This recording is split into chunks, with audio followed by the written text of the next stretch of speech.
वाहिगुरु जी का खालसा वाहिगुरु जी की फतेह। गुरु दर ते हाजर गुरु सवारे खालसा जी, आप जी वडभागे हो जो 8वें पातशाह बाला प्रीतम सतगुरु जिस डिठै सब दुख जाए, इन्हां अजमतां वडियाइयां दे मालक गुरु हरकृष्ण साहब महाराज जी दे पवित्र चरण छो प्राप्त इतिहासक स्थान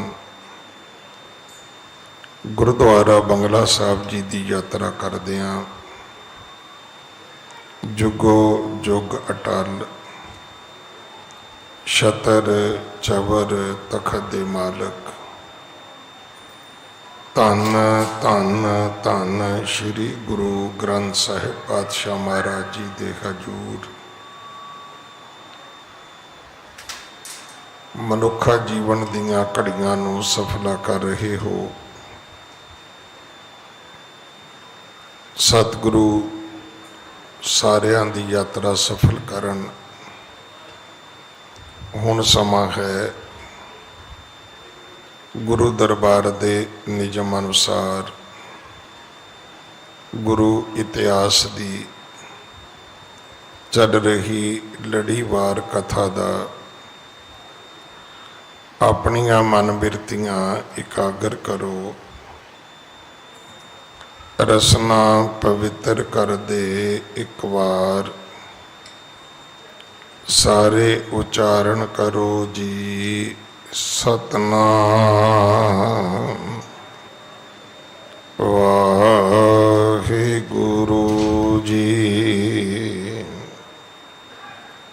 ये इतिहास पहले पातशाह जाहर पीर जगत गुरु कल तारण आए श्री गुरु नानक देव महाराज जी का है। प्रसंग है सतगुरु जी ने दूसरी यात्रा शुरू की है, जिन्हों दूसरी उदासी कहिए, प्रचारक दौरा कहिए। तरत लुकाई नूं सोधण वास्ते, जगत जलंदे दा उधार करन वास्ते सतगुरु तलवंडी नगर तो चले ने। पहला कुरुक्षेत्र आए, सूरज ग्रहण का मेला सी और इत्थे सतगुरु जी ने सूरज ग्रहण के वक्त अग बालन का भरम कुछ रिनन कुछ बनाउण भाव रसोई दे विच कोई चीज़ कोई दाल भाजी कोई सब्जी पकाउण दा जिहड़ा लोकां दा भरम सी उसनूं खत्म किया। जे मास की गल आई तो दसिया कि मास मास कर मूर्ख झगड़े ज्ञान ध्यान नहीं जाने। कि नहीं पता लोकां नूं कि पाप किहदे खाण नाल हुंदा है। कौन मास कौन साग कहावे किसमें पाप समाने। कि मास खाण विच पाप है, साग खाण विच पाप है, ये लोकां नूं पता ही नहीं हैगा। ये भरम नवारे सतगुरु ने फिर हरिद्वार आए। उत्थे इशनान का पुरब सी। बहुत वड्डी गिणती विच हज़ारां लखां की गिणती विच लोग इत्थे इकट्ठे होए सन। वो सूरज वाल पानी दिंदे सी, सतगुरां ने उन्हां तो उल्ट वो पूरब वाल पानी दिंदे सी, सतगुरां ने पश्चिम वाल पानी देना शुरू कर दिता और उन्हां दे इस वहम भरम नूं खत्म किया कि जे तुसी ये सोचते हो कि सूरज देवता तुहाडा जल लैके हज़ारां योजन दूर तुहाडे बजुर्गां नूं पहुँचाएगा पितर लोक विच, तां ये तुहाडा भुलेखा है। ये सिर्फ कर्मकांड है, इस तो वध कुछ भी नहीं है।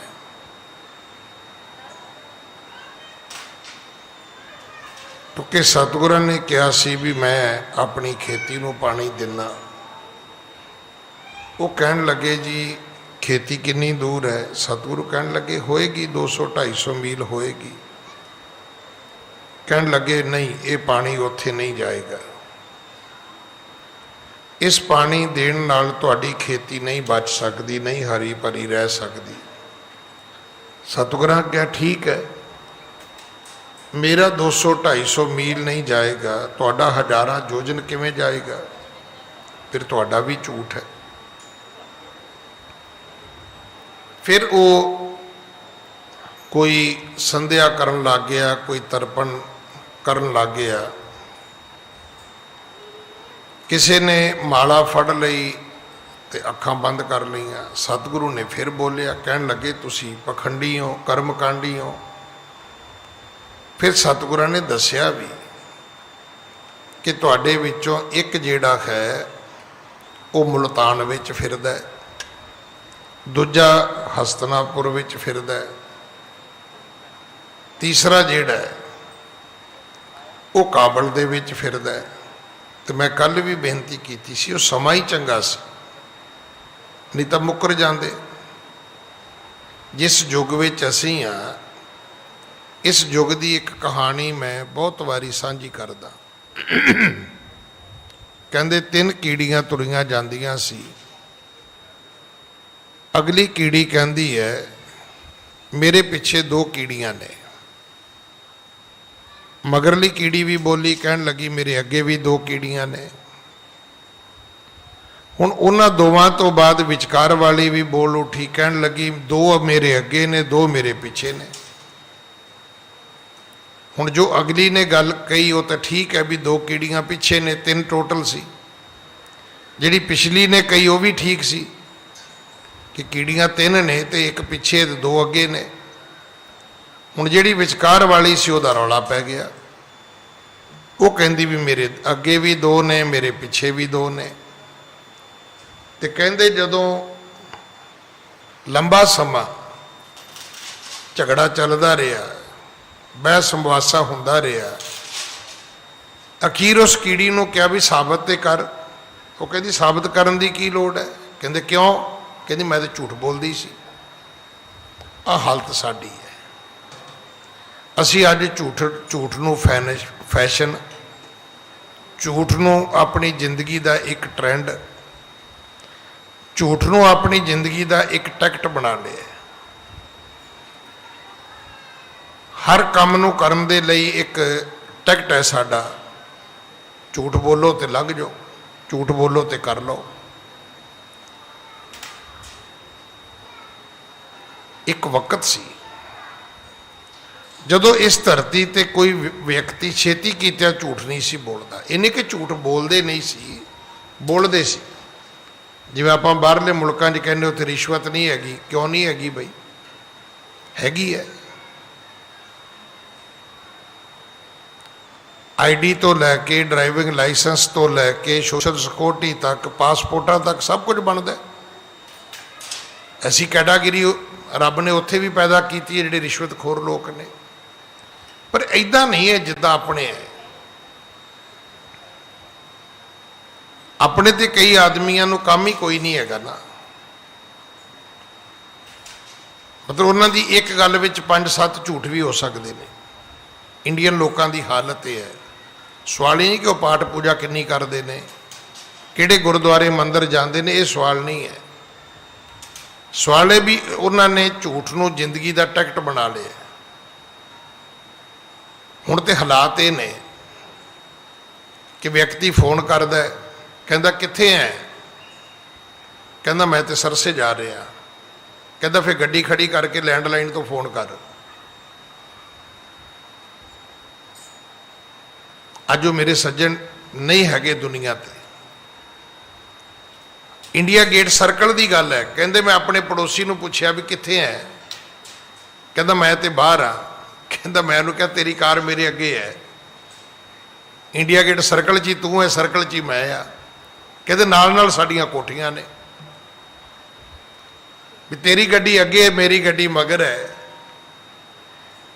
मतलब झूठ बोलने का कोई कारण भी हो सकता, या तो ना भी अगले ने पैसे लेने तू देने ने, तो चलो झूठ बोलो जान छड़ा लो। उदा ही साड़ी जिंदगी च वैसे ही आ गया झूठ।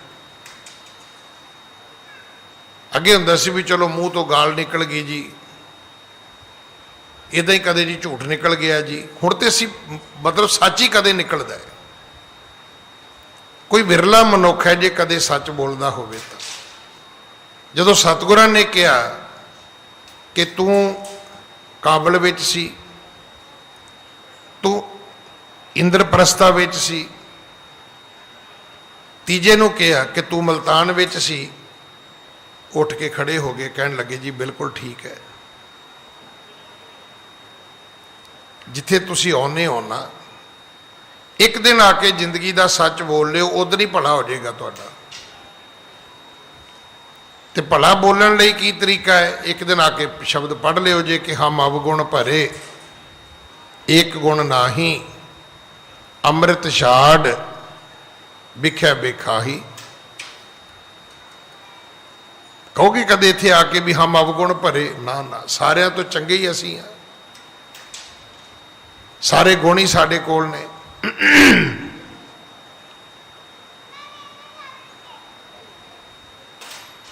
हुण तां लोग शराब नूं भी पंज रत्नी कह के पी जाते हैं। हालात ये बन गए ने भी बंदियां नूं रोकदे रोकदे बीबियां भी शुरू हो गई। हालात ये बन गए ने, इनू कहते ने मर्ज बढ़ता गया जूं जूं दुआ करते। यही कारण है भी इन्नी पाठ पूजा इन्ने धर्म कर्म कोई असर हैगा ना, कोई असर नहीं हैगा। इत्थे फिर सतगुरां ने जदों उन्हां दा सच दसिया, वो मन गए।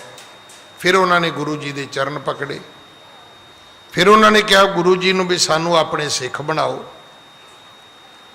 वो कहते ने महाराज रहे चरण लपटाए जब गुरु मृदल कह बैन, सबको दे संतोख तब बैठ गए गुर ऐन। सतगुरां ने कहा भी चलो तुहानू सिख बनाने आ, शिक्षा दिने आ, चलो कोई नहीं बैठो। इन्हें नू किसी ने आके कहता जी भोजन तैयार हो गया। हुण फिर सारे कहते गुरु जी नू तुसी भी चलो। गुरु जी ने कहा नहीं बई तुहाडा टाइम होया तुसी छक आओ। वो कहते नहीं जी तुसी भी चलो। हुण गुरु नानक साहब उन्हां दे नाल भोजन करन तुरे ने। जिथे भोजन करन वास्ते आए ने, जहां रसोई तिने बनाई पहुंचे जाए ताहे के डेरे, और शरदा तिन वधी वधेरे। सतगुरु उत्थे आ गए जिथे उन्होंने रसोई बनाई सी। ते फिर की होया, पट उतार खतरी दिजन चौंके बैठे जाए, पद पखार कारी करी गुर अंतर बैसाए। उन्होंने गुरु जी के चरण भी धोते, उन्होंने खतरियां ब्राह्मणों ने अपने कपड़े भी उतारे। जिहड़े विधि पूर्वक हिंदू खतरी ब्राह्मण भोजन करते हैं ना, वो कपड़े उतार के करते हैं।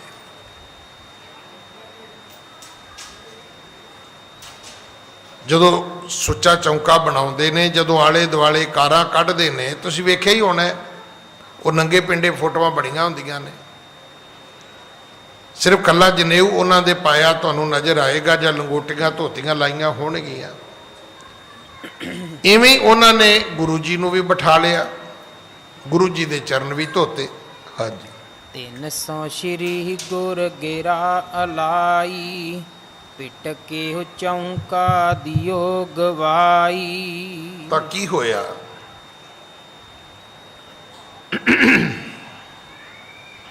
गुरु जी नूं बिठाउण तो बाद ਉਹ ਪੰਡਤ ਖੱਤਰੀ ਉਹ ਵੀ ਬਹਿ ਗਏ।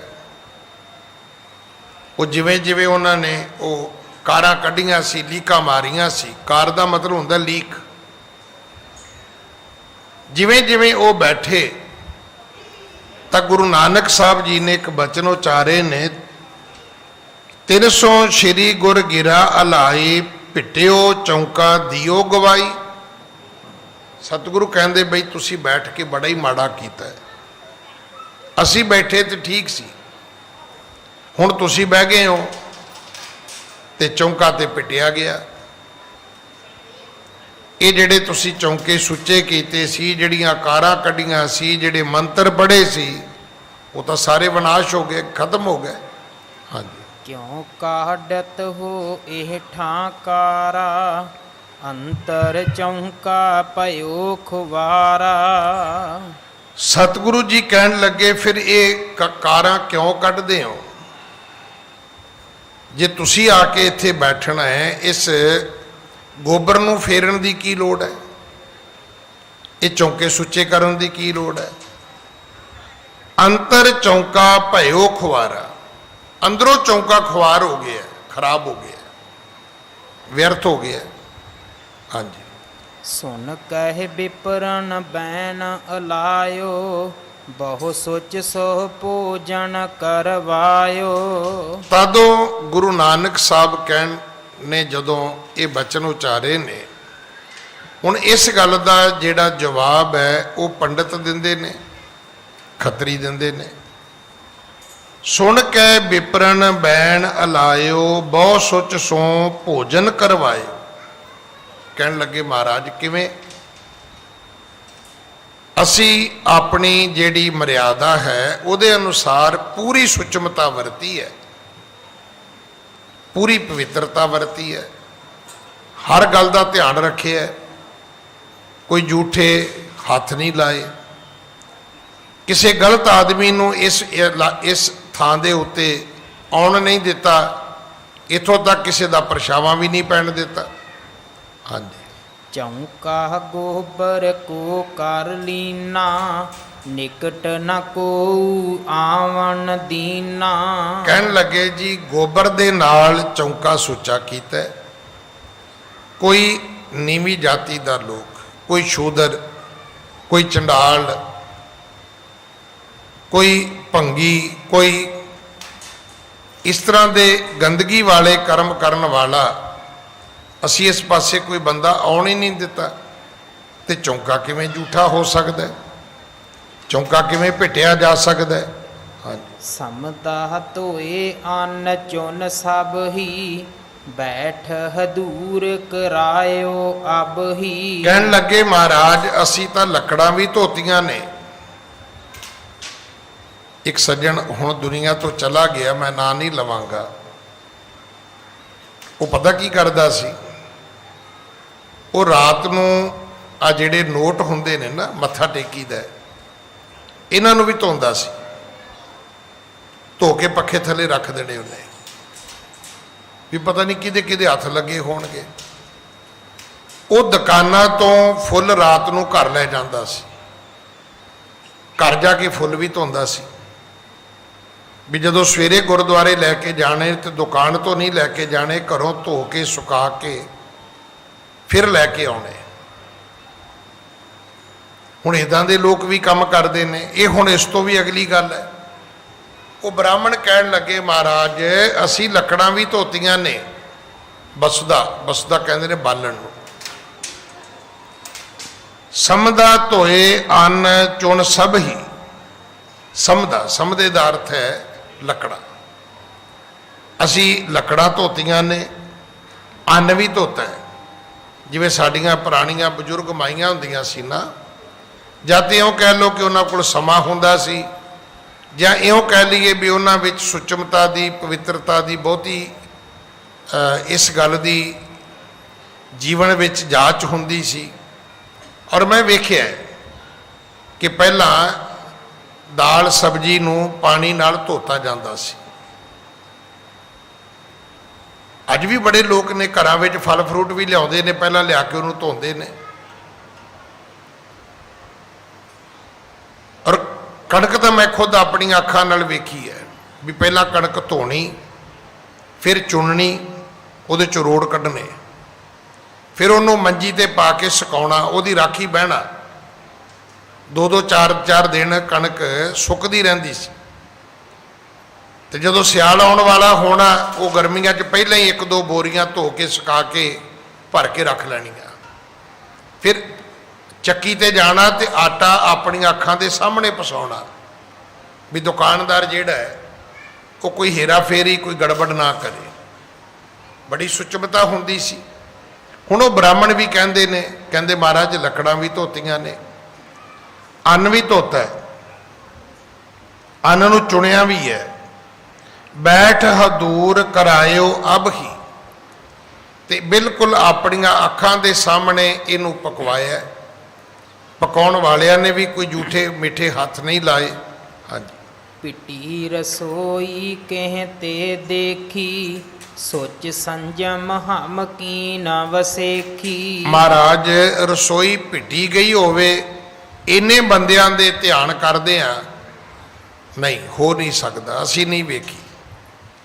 ਇਸ ਕਰਕੇ ਸੁੱਚ ਦੇ ਨਾਲ, ਸੰਜਮ ਦੇ ਨਾਲ ਹਮ ਕੀਨ ਵਸ਼ੇਖੀ, ਅਸੀਂ ਬੜਾ ਧਿਆਨ ਕੀਤਾ ਇਸ ਗੱਲ ਦੀ ਤਵੱਜੋ ਵੀ ਦਿੱਤੀ ਕਿ ਕਿਸੇ ਤਰ੍ਹਾਂ ਵੀ ਰਸੋਈ ਜਿਹੜੀ ਹੈ ਉਹ ਝੂਠੀ ਨਹੀਂ ਹੋਣੀ ਚਾਹੀਦੀ। ਚੌਂਕਾ ਜਿਹੜਾ ਉਹ ਝੂਠਾ ਨਹੀਂ ਹੋਣਾ ਚਾਹੀਦਾ। ਕਿਸੇ ਸ਼ੂਦਰ ਜਾਤੀ ਦਾ, ਕਿਸੇ ਵਿਅਕਤੀ ਦਾ ਪਰਛਾਵਾਂ ਨਹੀਂ ਪੈਣਾ ਚਾਹੀਦਾ। ਹਾਂਜੀ। ਬੋਲੇ ਸ਼੍ਰੀ ਨਾਨਕ ਬਹੁਰ, ਜਾਵਦ ਤੁਮ ਨਹਿ ਆਏ। ਗੁਰੂ ਨਾਨਕ ਸਾਹਿਬ ਕਹਿਣ ਲੱਗੇ, ਭਾਈ ਮੈਂ ਇਹ ਤੇ ਕਿਹਾ ਹੀ ਨਹੀਂ। ਉਹ ਕਹਿਣ ਲੱਗੇ, ਜੀ ਤੁਸੀਂ ਕੀ ਕਿਹਾ? ਸਤਿਗੁਰੂ ਕਹਿੰਦੇ ਇਹ ਚੌਂਕਾ ਲੱਕੜਾਂ ਕਰਕੇ ਨਹੀਂ ਪਿੱਟਿਆ ਗਿਆ, ਨਾ ਗੋਬਰ ਕਰਕੇ ਪਿੱਟਿਆ ਗਿਆ, ਨਾ ਹੀ ਕਿਸੇ ਪਕਾਉਣ ਵਾਲੇ ਰਸੋਈਏ ਕਰਕੇ ਜਾਂ ਕਿਸੇ ਨੀਵੀਂ ਜਾਤੀ ਦੇ ਕਿਸੇ ਬੰਦੇ ਦੇ ਪਰਛਾਵੇਂ ਕਰਕੇ ਪਿੱਟਿਆ ਗਿਆ। ਸਤਿਗੁਰੂ ਕਹਿੰਦੇ ਮੈਂ ਇਹ ਨਹੀਂ ਕਿਹਾ, ਇਹ ਚੌਂਕਾ ਪਿੱਟਿਆ ਗਿਆ ਤੁਹਾਡੇ ਆਉਣ ਕਰਕੇ, ਖੱਤਰੀਆਂ ਦੇ ਤੇ ਬ੍ਰਾਹਮਣਾਂ ਦੇ। ਜਦੋਂ ਤੁਸੀਂ ਇੱਥੇ ਆ ਕੇ ਬੈਠੇ ਹੋ, ਇਹ ਤਾਂ ਪਿੱਟਿਆ ਗਿਆ। ਉਹਨਾਂ ਰੌਲਾ ਪਾ ਲਿਆ ਵੀ ਸਾਡੇ ਨਾਲ ਕਿਵੇਂ ਪਿੱਟਿਆ ਗਿਆ, ਅਸੀਂ ਤਾਂ ਤੁਹਾਡੇ ਸਾਹਮਣੇ ਗੰਗਾ ਤੋਂ ਇਸ਼ਨਾਨ ਕਰਕੇ ਆ ਰਹੇ ਹਾਂ। ਪਹਿਲਾਂ ਇਸ਼ਨਾਨ ਕੀਤਾ, ਫਿਰ ਅਸੀਂ ਉੱਥੇ ਤਰਪਣ ਮਾਲਾ ਲੈ ਕੇ, ਸੰਧਿਆ ਦਾ, ਤਰਪਣ ਦਾ ਤੇ ਮਾਲਾ ਲੈ ਕੇ ਅਸੀਂ ਇਹ ਧਰਮ ਕਰਮ ਵੀ ਕੀਤਾ। ਤੇ ਸਾਡੇ ਨਾਲ ਇਹ ਚੌਂਕਾ ਕਿਵੇਂ ਪਿੱਟਿਆ ਜਾ ਸਕਦਾ ਹੈ? ਹਾਂਜੀ। ਤਾਵਦ ਚੌਂਕਾ ਸੋਧਥੋ, ਅਬ ਤੁਮ ਦਇਓ ਗਵਾਏ। ਸਤਿਗੁਰੂ ਕਹਿਣ ਲੱਗੇ ਤੁਹਾਡੇ ਆਉਣ ਤੋਂ ਪਹਿਲਾਂ ਚੌਂਕਾ ਸੁੱਚਾ ਸੀ, ਤੁਹਾਡੇ ਆਉਣ ਤੋਂ ਬਾਅਦ ਚੌਂਕਾ ਗਵਾਚ ਗਿਆ, ਚੌਂਕਾ ਝੂਠਾ ਹੋ ਗਿਆ, ਚੌਂਕਾ ਪਿੱਟਿਆ ਗਿਆ। ਹਾਂਜੀ। ਤੁਮਰੇ ਸੰਗ ਚੜੇ ਹੈ ਨੀਚੂ, ਪਿਟਿਓ ਚੌਂਕਾ ਆਏ ਬੀਚੂ। ਸਤਿਗੁਰੂ ਕਹਿਣ ਲੱਗੇ ਖੱਤਰੀਆਂ ਨੂੰ, ਬ੍ਰਾਹਮਣਾਂ ਨੂੰ ਵੀ ਜਦੋਂ ਤੁਸੀਂ ਚੌਂਕੇ ਤੇ ਚੜੇ ਤੇ ਤੁਹਾਡੇ ਨਾਲ ਕੁਝ ਨੀਚ ਵੀ ਚੜ ਗਏ। ਨੀਚ, ਨੀਵੇਂ ਕਰਮ ਕਰਨ ਵਾਲੇ। ਅਸੀਂ ਨੀਚ ਮੰਨਦੇ ਹਾਂ ਨੀਵੀਆਂ ਜਾਤੀਆਂ ਨੂੰ, ਅਸੀਂ ਨੀਚ ਮੰਨਦੇ ਹਾਂ ਨੀਵੀਂ ਜਾਤੀ ਵਾਲੇ ਨੂੰ। ਗੁਰਬਾਣੀ ਨਹੀਂ ਮੰਨਦੀ। ਗੁਰਬਾਣੀ ਕਹਿੰਦੀ ਕੋਈ ਜਾਤ ਪਾਤ ਨਹੀਂ ਹੈ। ਗੁਰਬਾਣੀ ਕਹਿੰਦੀ ਜਿਹੜਾ ਨੀਵੇਂ ਕਰਮ ਕਰੇ ਉਹ ਨੀਵਾਂ ਹੈ, ਜਿਹੜਾ ਉੱਚੇ ਕਰਮ ਕਰੇ ਉੱਚਾ ਹੈ। ਜਿਹੜਾ ਚੰਗੇ ਕਰਮ ਕਰੇ ਉਹ ਚੰਗਾ, ਜਿਹੜਾ ਮਾੜੇ ਕਰਮ ਕਰੇ ਉਹ ਮਾੜਾ ਹੈ। ਸਤਿਗੁਰੂ ਕਹਿਣ ਲੱਗੇ ਭਾਈ ਜਦੋਂ ਤੁਸੀਂ ਚੌਂਕੇ ਚੜੇ ਹੋ ਤੇ ਤੁਹਾਡੇ ਨਾਲ ਕੁਝ ਨੀਚ ਵੀ ਚੌਂਕੇ ਵਿੱਚ ਚੜ ਗਏ ਨੇ। ਹਾਂਜੀ। ਸ਼੍ਰੀ ਗੁਰ ਹਮ ਕੋ ਦੀਸਤ ਨਾਹੀ, ਕਹਾਂ ਚੜੇ ਹੈ ਚੌਂਕੇ ਮਾਹੀ। ਉਹ ਫਿਰ ਕਹਿੰਦੇ ਮਹਾਰਾਜ ਇਹ ਕਿਵੇਂ ਹੋ ਸਕਦਾ? ਅਸੀਂ ਨਹੀਂ ਵੇਖੇ, ਸਾਨੂੰ ਨਹੀਂ ਦਿਸੇ, ਅਸੀਂ ਤਾਂ ਵੇਖੇ ਹੀ ਨਹੀਂ। ਇਹ ਕਿੱਦਾਂ ਹੋ ਸਕਦਾ ਕਿ ਸਾਡੇ ਨਾਲ ਕੋਈ ਨੀਚ ਚੌਂਕੇ ਵਿੱਚ ਚੜ ਗਏ ਹੋਣ, ਸਾਨੂੰ ਨਹੀਂ ਦਿਸ ਰਹੇ, ਤੁਹਾਨੂੰ ਕਿਵੇਂ ਦਿਸਦੇ ਨੇ? ਗੁਰੂ ਜੀ ਕਹਿੰਦੇ ਵੀ ਤੁਹਾਡੇ ਨਾਲ ਨੀਚ ਵੀ ਚੜੇ ਨੇ, ਤੁਹਾਡੇ ਨਾਲ ਚੌਂਕਾ ਵੀ ਪਿੱਟਿਆ ਗਿਆ ਹੈ। ਜਿਹੜੇ ਖੱਤਰੀ ਬ੍ਰਾਹਮਣ ਲੈ ਕੇ ਆਏ ਨੇ ਉਹ ਅੱਗੋਂ ਇਸ ਗੱਲ ਨੂੰ ਇਸ ਗੱਲ ਤੇ ਕਟਾਕਸ਼ ਕਰਦੇ ਨੇ, ਉਹ ਕਹਿੰਦੇ ਨਹੀਂ ਇਦਾਂ ਨਹੀਂ ਹੋ ਸਕਦਾ, ਕੋਈ ਨਹੀਂ ਚੜਿਆ। ਹਾਂਜੀ। ਸੁਚ ਸੋ ਬਣੀ ਰਸੋਈ ਸਾਰੀ, ਅਚੂਹਾਰ ਕਿਰਪਾ ਨਿਜ ਤਾਰੀ। ਸੁੱਚ ਦੇ ਨਾਲ ਰਸੋਈ ਬਣੀ ਹੈ, ਇਸ ਕਰਕੇ ਮਹਾਰਾਜ ਸਾਨੂੰ ਵੀ ਛਕਣ ਦਿਓ, ਆਪ ਵੀ ਛਕੋ। ਸੁੱਚੀ ਰਸੋਈ ਹੈ, ਸੁੱਚਾ ਭੋਜਨ ਹੈ। ਅਸੀਂ ਖੁਦ ਗੰਗਾ ਤੋਂ ਇਸ਼ਨਾਨ ਕਰਕੇ ਸੁੱਚੇ ਹੋ ਕੇ ਆਏ ਆ, ਆਪ ਵੀ ਛਕੋ ਤੇ ਸਾਨੂੰ ਵੀ ਛਕਣ ਦੀ ਆਗਿਆ ਦਿਓ। ਹਾਂਜੀ। ਜੇ ਨਹਿ ਅਚੋ ਬਤਾਵੋ ਹਮਕੋ, ਦੀਸਹਿ ਨੀਚ ਚੜੇ ਜੋ ਤੁਮਕੋ। ਸਤਿਗੁਰੂ ਕਹਿੰਦੇ ਭਾਈ ਨਹੀਂ ਅਸੀਂ ਤਾਂ ਨਹੀਂ ਛਕਦੇ। ਹੁਣ ਉਹ ਖੱਤਰੀ ਤੇ ਬ੍ਰਾਹਮਣ ਕਹਿਣ ਲੱਗੇ ਜੀ ਫਿਰ ਜਾਂ ਤੇ ਸਾਡੀ ਖਾਤਰ ਜਮ੍ਹਾਂ ਕਰਾਓ, ਤਸੱਲੀ ਕਰਾਓ, ਸਾਨੂੰ ਵੀ ਤੇ ਦੱਸੋ ਨਾ ਕਿ ਕਿਹੜਾ ਨੀਚ ਚੜਿਆ, ਕੌਣ ਨੀਵਾਂ ਆਦਮੀ ਇੱਥੇ ਆਇਆ, ਸਾਡੇ ਨਾਲ ਤੇ ਆਇਆ ਕੋਈ ਨਹੀਂ, ਅੱਖਾਂ ਨਾਲ ਅਸੀਂ ਵੇਖਿਆ ਕਿਸੇ ਨੂੰ ਨਹੀਂ। ਹਾਂਜੀ। ਬਿਨਾ ਬਤਾਏ ਸਾਚ ਨ ਜਾਣੈ, ਅਸਮਤ ਨਹਿ ਜੇ ਆਪ ਪਛਾਨੈ। ਆਖਿਆ ਮਹਾਰਾਜ ਜੇ ਦੱਸੋਗੇ ਨਹੀਂ ਅਸੀਂ ਨਹੀਂ ਮੰਨਾਂਗੇ, ਇਸ ਕਰਕੇ ਅਸਮਤ ਨਹਿ ਜੇ ਆਪ ਪਛਾਨੈ। ਜਿੰਨਾ ਚਿਰ ਅਸੀਂ ਖੁਦ ਨਹੀਂ ਪਛਾਣਾਂਗੇ ਅਸੀਂ ਨਹੀਂ ਮੰਨਾਂਗੇ। ਅੱਗੇ ਤੁਹਾਡੀਆਂ ਅਸੀਂ ਦੋ ਗੱਲਾਂ ਦੇ ਵਿੱਚ ਸਹਿਮਤ ਹੋ ਗਏ, ਤੁਸੀਂ ਸਾਨੂੰ ਪ੍ਰਮਾਣ ਦੇ ਦਿੱਤੇ, ਅਸੀਂ ਮੰਨ ਲਿਆ, ਪਰ ਤੀਜੀ ਗੱਲ ਕਿਵੇਂ ਮੰਨ ਲਈਏ? ਲੱਕੜਾਂ ਧੋ ਕੇ, ਅਨਾਜ ਧੋ ਕੇ, ਚੁਣ ਕੇ, ਸੁਕਾ ਕੇ, ਗੋਬਰ ਦਾ ਲੇਪਣ ਕਰਕੇ, ਕਾਰਾਂ ਕੱਢ ਕੇ ਅਸੀਂ ਚੌਂਕਾ ਸੁੱਚਾ ਕੀਤਾ।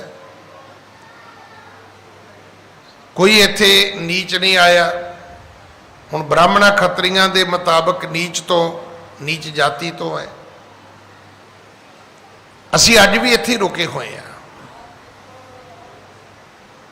ਜੇ ਤੁਸੀਂ ਮਨੋ ਸਿਮਰਤੀ ਪੜੋਗੇ ਨਾ, ਦੇਖੋ ਮੇਰੀ ਗੱਲ ਥੋੜੀ ਜੀ ਕੌੜੀ ਹੋ ਸਕਦੀ ਹੈ, ਮਨੋ ਸਿਮਰਤੀ ਪੜੋਗੇ ਤਾਂ ਸ਼ੂਦਰ ਦਾ ਪਰਛਾਵਾਂ ਵੀ ਮਾੜਾ ਹੈ।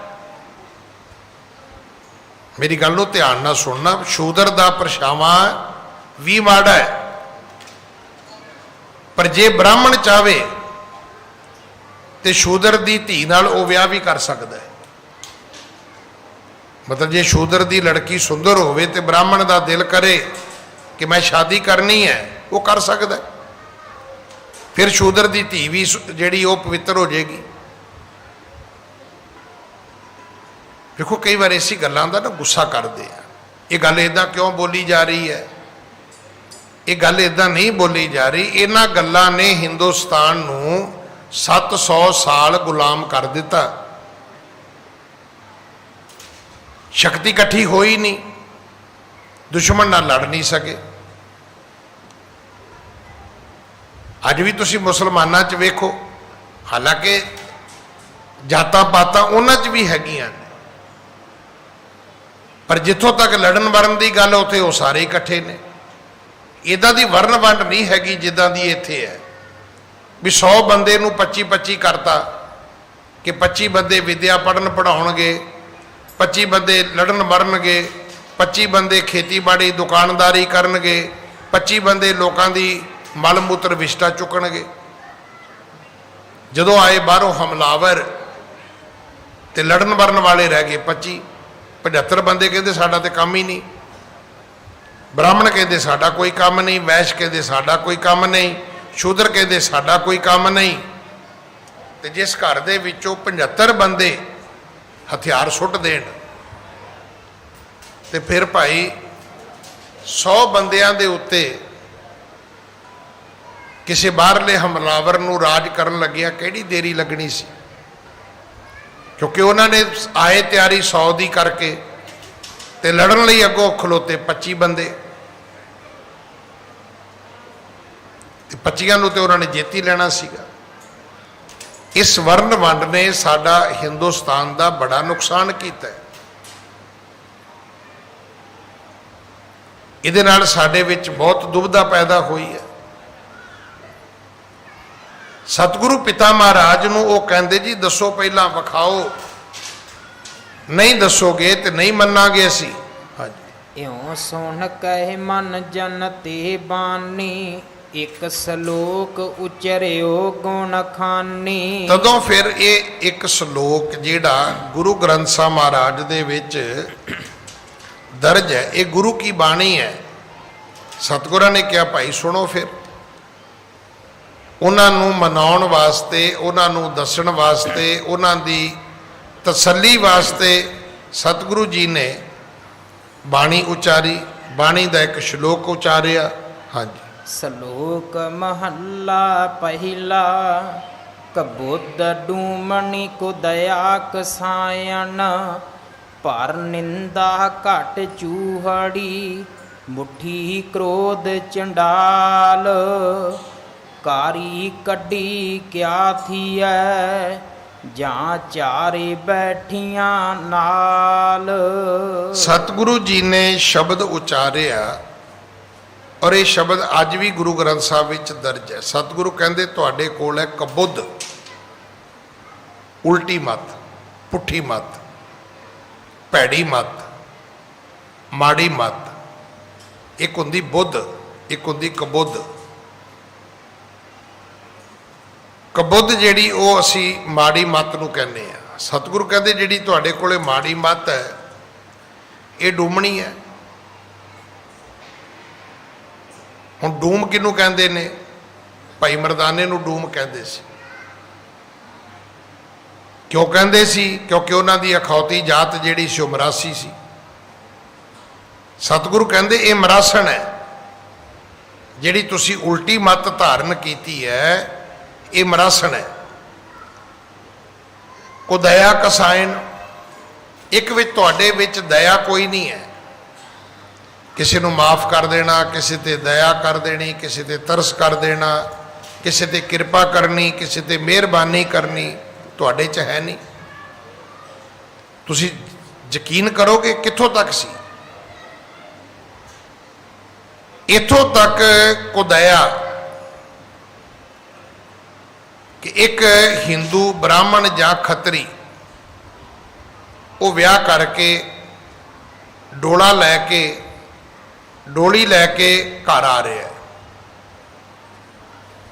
ਰਸਤੇ ਵਿੱਚ ਕਿਸੇ ਮੁਗਲ ਹਾਕਮ ਨੇ ਹਮਲਾ ਕਰ ਦਿੱਤਾ, ਕਿਸੇ ਇਲਾਕੇ ਦੇ ਚੰਦਰੇ ਚੌਧਰੀ ਨੇ ਹਮਲਾ ਕਰ ਦਿੱਤਾ, ਜ਼ਬਰਦਸਤੀ ਕੀਤੀ,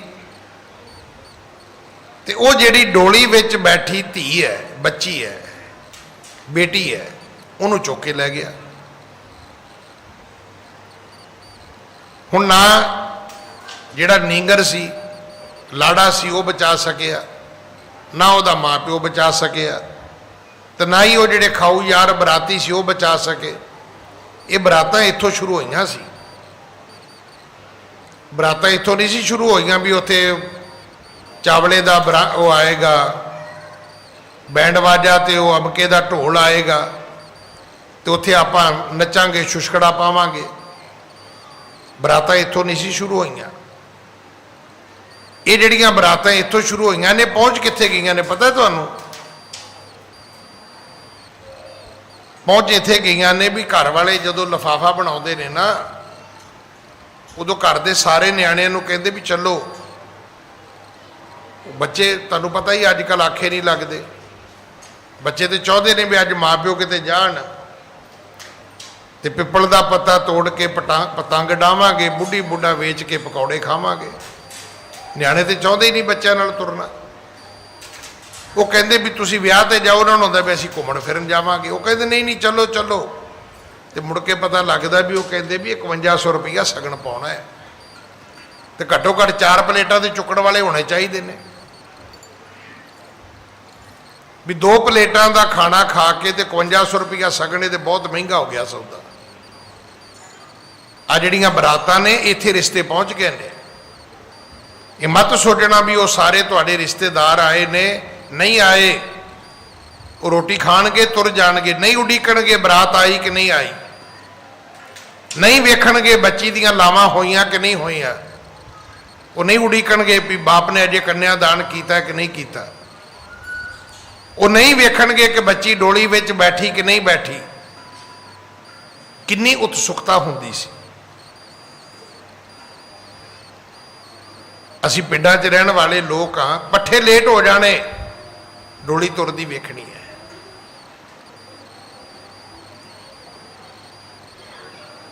ਬਰਾਤ ਦਾ ਟਿਕਾਓ ਵੇਖਣਾ। ਇਹ ਹੁਕਮ ਨਹੀਂ ਸੀ ਹੁੰਦਾ ਘਰ ਦੀਆਂ ਔਰਤਾਂ ਨੂੰ ਬਾਜ਼ਾਰ ਵਿੱਚ ਆ ਜਾਣ, ਕੋਠਿਆਂ ਦੀਆਂ ਛੱਤਾਂ ਭਰੀਆਂ ਹੁੰਦੀਆਂ ਸੀ।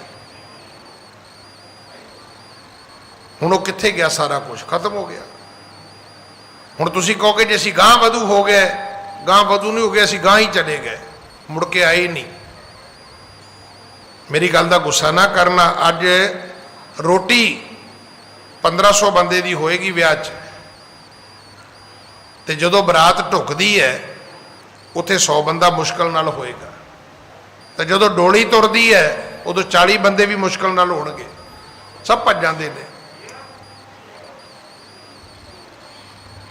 ਤੇ ਜਿੱਥੇ ਲਾਵਾਂ ਹੁੰਦੀਆਂ ਨੇ ਉੱਥੇ ਕਈ ਵਾਰੀ 20-21 ਬੰਦੇ ਹੀ ਰਹਿ ਜਾਂਦੇ ਨੇ। ਤੁਸੀਂ ਕਹੋ ਵੀ ਉਹਨਾਂ ਨੂੰ ਵੀ ਉਹ ਲਾਵਾਂ ਹੋ ਰਹੀਆਂ ਨੇ, ਉਹ ਕੋਈ ਨਹੀਂ ਤੁਸੀਂ ਕਰਾਓ। ਪੁੱਛੋ ਵੀ ਤੁਸੀਂ ਕਾਹਦੇ ਲਈ ਆਏ ਹੋ? ਸਿਰਫ ਖਾਣ ਪੀਣ ਲਈ ਆਏ ਹੋ? ਤੁਸੀਂ ਕਿਸੇ ਦੇ ਪੁੱਤਰ ਦੇ ਧੀ ਦੇ ਵਿਆਹ 'ਚ ਸ਼ਾਮਲ ਨਹੀਂ ਹੋਵੋਗੇ। ਮੈਂ ਤੇ ਆਪ ਜੀ ਨੂੰ ਵੀ ਬੇਨਤੀ ਕਰਨੀ ਚਾਹੁੰਦਾ ਵੀ ਪ੍ਰਬੰਧ ਹੀ ਇਦਾਂ ਦਾ ਕਰੋ। ਮੇਰੇ ਇੱਕ ਮਿੱਤਰ ਨੇ ਵਿਆਹ ਕੀਤਾ ਬੈਂਕਾਕ। ਮੈਂ ਕਿਹਾ ਵੀਰ ਤੂੰ ਬੜਾ ਮਹਿੰਗਾ ਵਿਆਹ ਕੀਤਾ। ਗਿਣ ਕੇ 400 ਬੰਦਾ ਲੈ ਕੇ ਗਿਆ, ਉਹ ਬਿਲਕੁਲ ਕਾਊਂਟਿੰਗ ਕਰਕੇ। ਸਮੁੰਦਰ ਦੇ ਕੰਢੇ ਉਹਨੇ ਹੋਟਲ ਲਿਆ।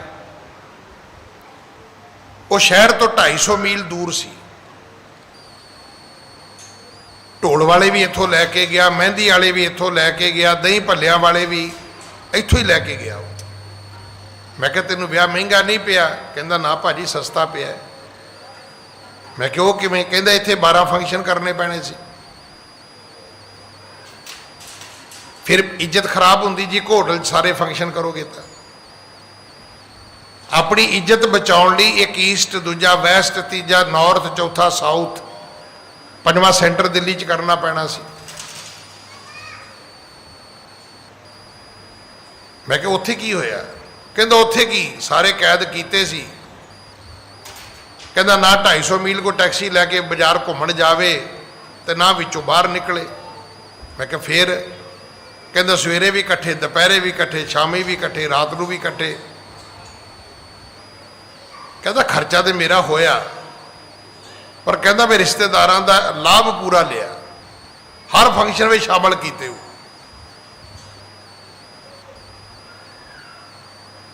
ਸਾਨੂੰ ਵੀ ਇਸ ਗੱਲ ਦਾ ਹੁਣ ਧਿਆਨ ਕਰਨਾ ਚਾਹੀਦਾ। ਮੈਂ ਤਾਂ ਆਪ ਜੀ ਨੂੰ ਬੇਨਤੀ ਕਰਾਂ ਵੀ ਬਰਾਤ ਨਾ ਗੁਰਦੁਆਰੇ ਸੱਦਿਆ ਕਰੋ। 12 ਵਜੇ ਤੱਕ ਨਾ ਰਹੋ ਹੀ ਗੁਰਦੁਆਰੇ। ਉੱਥੇ ਥੋੜੇ ਬਹੁਤੇ ਸਨੈਕਸ ਹੋਣ। ਇੱਕ ਤੇ ਵੇਖੋ ਤੁਹਾਡੇ ਬ੍ਰੇਕਫਾਸਟ ਦੇ ਪੈਸੇ ਬਚਣਗੇ, ਦੂਜਾ ਜਿੰਨੇ ਗੁਰਦੁਆਰੇ ਆਉਣਗੇ ਉਹ ਤਾਂ ਬੈਠਣਗੇ ਨਾ ਉੱਥੇ। ਫਿਰ ਜਿਹਨੇ ਆਉਣਾ ਹੀ ਰੋਟੀ ਤੇ ਲਿਫਾਫਾ ਫੜਾਉਣਾ ਹੈ ਉਹਨੂੰ ਕਹਿਣਾ ਵੀ ਉੱਥੇ ਆ ਜੀ ਭਾਈ ਜਿੱਥੇ ਰੋਟੀ ਹੈ। ਤੁਹਾਡੇ ਖਰਚੇ 50% ਰਹਿ ਜਾਣਗੇ। ਮੈਂ ਖੁਦ ਆਪਣੇ ਬੱਚਿਆਂ, 2 ਬੱਚਿਆਂ ਦੇ ਵਿਆਹ ਕੀਤੇ, ਬਿਲਕੁਲ ਇਦਾਂ ਹੀ ਕੀਤੇ। 12:30 1 ਵਜੇ ਤੱਕ ਸਭ ਨੂੰ ਗੁਰਦੁਆਰੇ ਰੱਖਿਆ, ਆ ਜਾਓ ਇੱਥੇ ਆ ਜਾਓ। ਔਰ ਦੋਨਾਂ ਬੱਚਿਆਂ ਦੀਆਂ ਲਾਵਾਂ ਤੇ 300-400 ਬੰਦਾ ਅਵੇਲੇਬਲ ਸੀ ਉੱਥੇ ਪ੍ਰੈਜੈਂਟ। ਉਹਨਾਂ ਕੋਲੇ ਆਪਸ਼ਨ ਹੀ ਨਹੀਂ ਹੈਗੀ, ਰਿਸ਼ਤੇਦਾਰਾਂ ਕੋਲੇ ਕਿੱਥੇ ਜਾਣਗੇ? ਉਹ ਇਕੱਲੇ ਤੇ ਬੈਂਕਟ ਹਾਲ ਜਾ ਕੇ ਬਹਿਣ ਹੋ ਰਹੇ। ਉਹਨਾਂ ਦੀ ਮਜਬੂਰੀ ਉੱਥੇ ਆਉਣਗੇ, ਫਿਰ ਤੁਹਾਨੂੰ ਗੁਰੂ ਦੀ ਬਲੈਸਿੰਗ ਵੀ ਮਿਲੇਗੀ। ਉਹ ਸੰਗਤ ਰੂਪ ਵਿੱਚ ਆਉਣਗੇ, ਤੁਹਾਡੇ ਬੱਚਿਆਂ ਨੂੰ ਅਸੀਸਾਂ ਮਿਲਣਗੀਆਂ। ਹੁਣ ਸਾਨੂੰ ਵੀ ਸਿਆਣੇ ਹੋਣਾ ਪੈਣਾ ਹੈ। ਹੁਣ ਜਦੋਂ ਤੁਸੀਂ ਇਸ ਕਥਾ ਨੂੰ ਸੁਣਦੇ ਹੋ, ਮਹਾਰਾਜ ਕੀ ਕਹਿੰਦੇ? ਕਹਿੰਦੇ ਤੁਹਾਡੇ ਕੋਲ ਇੱਕ ਦਇਆ ਹੈ। ਬੱਚੀ ਡੋਲੀ ਵਿੱਚ ਬਹਿ ਕੇ ਆ ਰਹੀ, ਚੌਧਰੀ ਚੁੱਕ ਕੇ ਲੈ ਗਿਆ, ਬੱਚੀ ਦਾ ਕੀ ਕਸੂਰ ਹੈ? ਮੁਗਲ ਹਾਕਮ ਚੁੱਕ ਕੇ ਲੈ ਗਿਆ, ਉਹ ਧੀ ਦਾ ਕੀ ਕਸੂਰ ਹੈ? ਨਾ ਤੂੰ ਬਚਾ ਸਕਿਓ ਘੋੜੇ ਤੇ ਚੜਨ ਵਾਲਾ, ਹੱਥ ਵਿੱਚ ਤਲਵਾਰ ਫੜ ਲਈ। ਕਦ ਲਈ ਫੜੀ ਤਲਵਾਰ? ਅੱਜ ਕੱਲ੍ਹ ਤੇ ਕਈ ਵਿਚਾਰੇ ਘੋੜੀ ਤੋਂ ਉੱਦਾਂ ਹੀ ਡਿੱਗ ਪੈਂਦੇ ਨੇ। ਹੁਣ ਤੇ ਘੋੜੀ 'ਤੇ ਚੜ੍ਹਨ ਲਈ ਵੀ ਪੌੜੀ ਲਿਆਉਣੀ ਪੈਂਦੀ ਹੈ। ਦੱਸੋ ਵੀ ਜੇ ਇਹ ਹਾਲਾਤ ਬਣ ਹੀ ਗਏ ਨੇ ਤੇ ਘੋੜੀ ਛੱਡ ਦਿਓ ਪਰਾਂ।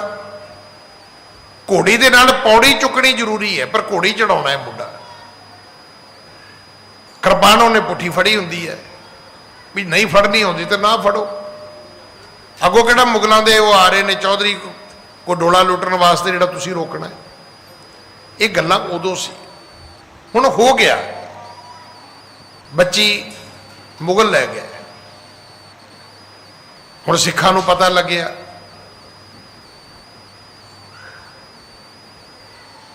ਕਿ ਅਮਕੇ ਚੌਧਰੀ ਨੇ ਕਿਸੇ ਦਾ ਡੋਲਾ ਲੁੱਟਿਆ ਤੇ ਉਹ ਉਹਨਾਂ ਦੀ ਧੀ ਚੁੱਕ ਕੇ ਲੈ ਗਏ ਨੇ।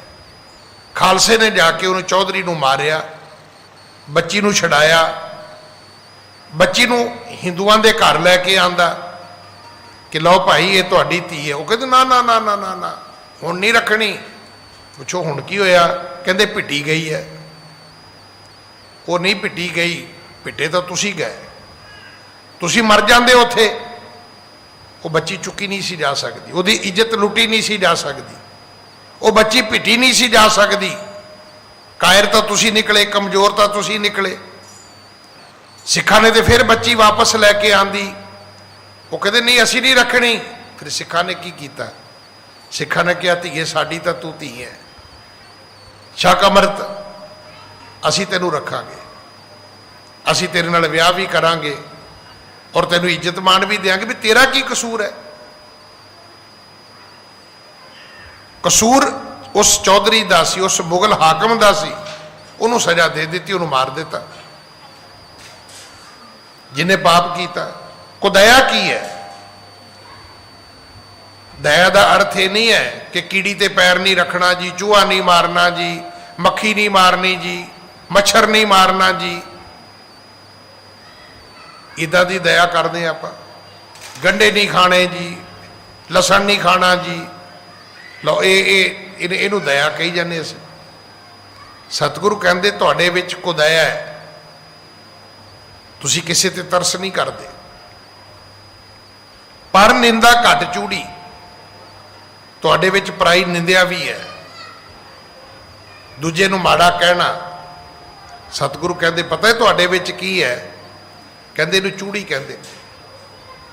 ਇੱਕ ਅਖੌਤੀ ਜਾਤੀ ਹੈ।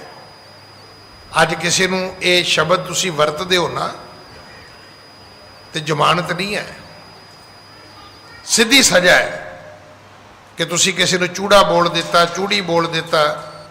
ਇਹ ਜਾਤੀ ਸੂਚਕ ਸ਼ਬਦ ਜਿਹੜਾ ਹੈ ਅੱਜ ਹਿੰਦੁਸਤਾਨ ਦੇ ਕਾਨੂੰਨ ਵਿੱਚ ਇਹ ਬਹੁਤ ਵੱਡਾ ਗੁਨਾਹ ਹੈ, ਅਪਰਾਧ ਹੈ। ਪਰ ਮਨੁ ਸਿਮਰਤੀ ਚੁੱਕ ਲਓ, ਉਥੇ ਲਿਖਿਆ ਹੋਇਆ, ਉਥੇ ਜਾਤਾਂ ਪਾਤਾਂ ਸਾਰੀਆਂ ਲਿਖੀਆਂ ਹੋਈਆਂ ਨੇ। ਗੁਰੂ ਗ੍ਰੰਥ ਸਾਹਿਬ 'ਚ ਕਿਤੇ ਨਹੀਂ ਲਿਖੀਆਂ। ਗੁਰੂ ਗ੍ਰੰਥ ਸਾਹਿਬ ਦੇ ਵਿੱਚ ਲਿਖਿਆ ਸਾ ਜਾਤ ਸਾ ਪਤ ਹੈ, ਜਿਹੇ ਕਰਮ ਕਮਾਏ। ਜਿਹੋ ਜਿਹੇ ਕੰਮ ਕਰੋਗੇ ਉਹੋ ਜੀ ਤੁਹਾਡੀ ਜਾਤ ਹੋਵੇਗੀ, ਉਹੋ ਜੀ ਤੁਹਾਡੀ ਕਲਾਸ ਹੋਵੇਗੀ ਭਾਈ, ਉਹੋ ਜੀ ਤੁਹਾਡੀ ਕਾਸਟ ਹੋਵੇਗੀ। ਸਤਿਗੁਰੂ ਮਹਾਰਾਜ ਕਹਿੰਦੇ ਨੇ ਮੁੱਠੀ ਕ੍ਰੋਧ ਚੰਡਾਲ। ਜਿਹੜਾ ਤੁਹਾਡੇ ਵਿੱਚ ਕ੍ਰੋਧ ਹੈ ਇਹ ਚੰਡਾਲ ਹੈ। ਅਸੀਂ ਚੰਡਾਲ ਕਿਹਨੂੰ ਕਹਿੰਦੇ ਆ? ਜਿਹੜਾ ਮੁਰਦਿਆਂ ਨੂੰ ਸਾੜਦਾ ਹੈ। ਸਤਿਗੁਰੂ ਕਹਿੰਦੇ ਤੁਹਾਡੇ ਵਿੱਚ ਜਿਹੜਾ ਕ੍ਰੋਧ ਹੈ ਇਹ ਤੁਹਾਨੂੰ ਸਾੜਦਾ ਹੈ, ਇਹ ਤੁਹਾਡੇ ਵਿੱਚ ਚੰਡਾਲ ਬਣ ਕੇ ਬੈਠਾ ਹੈ। ਕਾਰੀ ਕੱਢੀ ਕਿਆ ਥੀ ਹੈ? ਗੋਬਰ ਦੇ ਚੌਂਕੇ ਕੀ ਕਰਨਗੇ? ਚੌਂਕਿਆਂ ਦੇ ਉੱਤੇ ਮਾਰੀਆਂ ਲੀਕਾਂ ਕੀ ਕਰਨਗੀਆਂ? ਕਾਰੀ ਕੱਢੀ ਕਿਆ ਥੀ ਹੈ? ਜਾਂ ਚਾਰੇ ਬੈਠੀਆਂ ਨਾਲ ਚਾਰ ਕਿਹੜੀਆਂ ਨੇ? ਇੱਕ ਡੁੰਮਣੀ, ਇੱਕ ਕਸਾਇਣ, ਇੱਕ ਨਿੰਦਾ, ਇੱਕ ਚੂੜੀ। ਸਤਿਗੁਰੂ ਕਹਿੰਦੇ ਇਹ ਜਦੋਂ ਸਾਰੀਆਂ ਚੀਜ਼ਾਂ ਤੁਹਾਡੇ ਨਾਲ ਨੇ ਤੇ ਫਿਰ ਭਾਈ ਤੁਸੀਂ ਕਿਵੇਂ ਕਹਿੰਦੇ ਹੋ ਕਿ ਚੌਂਕਾ ਸੁੱਚਾ ਹੈ? ਸਤਿਗੁਰੂ ਕਹਿੰਦੇ ਤੁਸੀਂ ਆ ਗਏ ਹੋ ਤੇ ਚੌਂਕਾ ਪਿੱਟਿਆ ਗਿਆ, ਚੌਂਕੇ ਦੇ ਵਿੱਚ ਖੁਆਰੀ ਆ ਗਈ ਹੈ। ਹਾਂਜੀ। ਚੌਂਕਾ ਇਨਕੇ ਚੜੇ ਤੇ ਪਿਟਿਓ ਗਇਓ ਗਵਾਏ, ਚੌਂਕਾ ਤੁਹਾਡੇ ਬੈਠਣ ਨਾਲ ਪਿੱਟਿਆ ਗਿਆ। ਇਹ ਚੌਂਕਾ ਹੁਣ ਗਵਾਚ ਗਿਆ ਹੈ, ਇਹ ਸੁੱਚਾ ਨਹੀਂ ਰਿਹਾ। ਹਾਂਜੀ। ਮਨ ਕੇ ਮੁਨ ਸਭ ਹੋਏ ਕੈ ਗੁਣੋ ਜੇ ਬਣਿਓ ਬਣਾਏ। ਸਤਿਗੁਰੂ ਕਹਿੰਦੇ ਵੀ ਹੁਣ ਇਦਾਂ ਕਰੋ, ਇਸ਼ਨਾਨ ਪਾਣੀ ਤੇ ਤੁਸੀਂ ਕਰ ਲਿਆ, ਆ ਤੁਸੀਂ ਕਹਿੰਦੇ ਅਸੀਂ ਸੁੱਚੀ ਥਾਂ ਤੇ ਬੈਠੇ ਆ, ਤੇ ਸੁੱਚੀ ਥਾਂ ਤੇ ਦੱਸੋ ਫਿਰ ਸੱਚ ਕੀ ਹੈ? ਤੁਹਾਡੇ 'ਚ ਕ੍ਰੋਧ ਹੈਗਾ? ਮੈਂ ਫਿਰ ਕਹਿਣਾ ਵੀ ਉਹ ਬੰਦੇ ਬੜੇ ਹੀ ਚੰਗੇ ਸੀ। ਜਾਂ ਗੁਰੂ ਨਾਨਕ ਸਾਹਿਬ ਦੇ ਦਰਸ਼ਨ ਹੋਏ, ਕੋਈ ਪ੍ਰਤਾਪ ਸੀਗਾ, ਉਹ ਤਰ ਗਏ। ਇਹ ਮਤ ਸੋਚਣਾ ਵੀ ਉਹ ਮਾੜੇ ਪੰਡਤ ਮਿਲੇ, ਉਹ ਮਾੜੇ ਖੱਤਰੀ ਮਿਲੇ। ਉਹ ਮਾੜੇ ਖੱਤਰੀ ਨਹੀਂ, ਸਾਡੇ ਨਾਲੋਂ ਕਿਤੇ ਚੰਗੇ ਸੀ।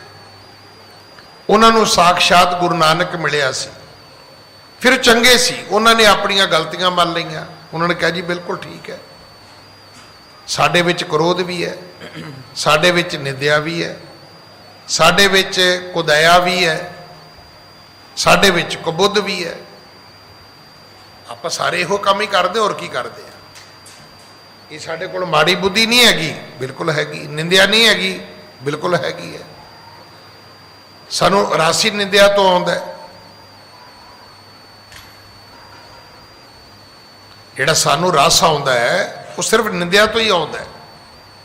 ਨਿੰਦਿਆ ਜਿੰਨਾ ਰਸ ਦਾ ਨਾ ਸਾਨੂੰ ਕਿਸੇ ਫਰੂਟ ਤੋਂ ਆਵੇ, ਨਾ ਕਿਸੇ ਸਵੀਡਿਸ਼ ਤੋਂ ਆਵੇ।